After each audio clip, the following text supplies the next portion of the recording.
فبأي آلاء ربكما تكذبان. Di sebagian masyarakat kita masih tersebar beberapa mitos dan keyakinan bahwa hal-hal tertentu bisa mendatangkan kesialan atau menandakan akan datangnya suatu keburukan. Misalnya jika kejatuhan atau kedatangan hewan tertentu, maka akan tertimpa kesialan. Jika ada burung tertentu, maka pertanda akan ada kematian. Tanggal-tanggal tertentu tidak boleh melaksanakan hajatan dengan anggapan akan tertimpa musibah. Bahkan dengan angka tertentu, yang diyakini bahwa angka tersebut adalah angka sial yang tidak boleh digunakan dan semisalnya. Di dalam agama kita, mitos-mitos atau kepercayaan seperti itu dinamakan tatoyur. Sedangkan dalam bahasa kita sering disebut dengan pamali. Dan hal tersebut di dalam syariat Islam tidak diperbolehkan. Bahkan termasuk kesyirikan yang bisa menghilangkan kesempurnaan tauhid seseorang. Lalu, apakah mitos seperti ini dihukumi syirik? Jawabannya, benar. Mitos seperti ini, bila tidak didasari landasan ilmiah, maka termasuk syirik. Mitos, tahayul, dan khurafat termasuk dalam bentuk tatoyur atau tiaroh. Dan hal ini termasuk kesyirikan. Karena tiaroh itu menggantungkan hati pada sesuatu yang khayal atau tidak punya kaitan apa-apa. Dan hati pun meyakini perkara tadi bisa mendatangkan kebaikan atau bahaya.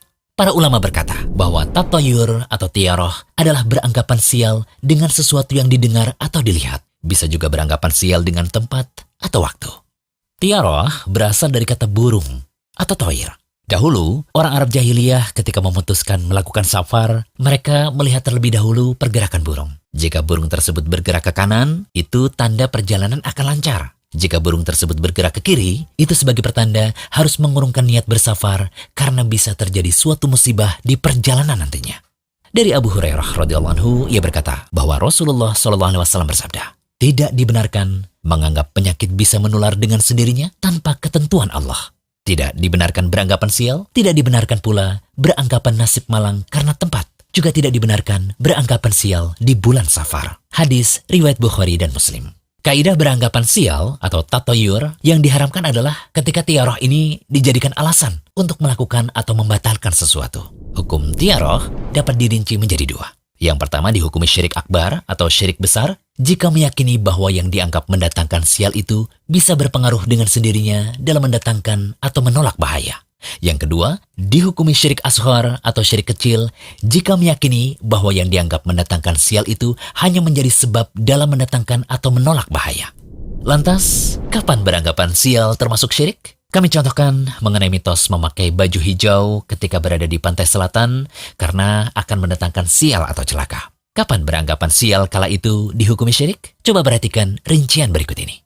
Pertama, jika diyakini bahwa memakai baju hijau akan mendatangkan sial ketika berada di pantai selatan, karenanya ia lebih memilih mengenakan baju warna lain, hal ini dihukumi syirik. Kedua, jika tetap memakai baju hijau ketika berada di pantai selatan, lalu berada dalam penuh kekhawatiran atau kegelisahan, ini tetap haram dan bisa sampai pada tingkatan syirik. Ketiga, jika tetap memakai baju hijau dan tidak ada kekhawatiran sama sekali, serta menganggap tidak ada pengaruh bahaya apapun, inilah hamba yang bertauhid sejati. Nah, solusi agar kita tidak mudah beranggapan sial, yang mesti kita lakukan adalah tawakal kepada Allah. Tetap melakukan yang diinginkan dan berdoa kepada Allah. Sebagaimana Allah Ta'ala berfirman, dan barang siapa yang bertawakal kepada Allah, niscaya Allah akan mencukupkan keperluannya. Nah, setelah mendengar penjelasan kami ini, apakah Anda sekarang berani memakai baju hijau saat berkunjung ke pantai selatan?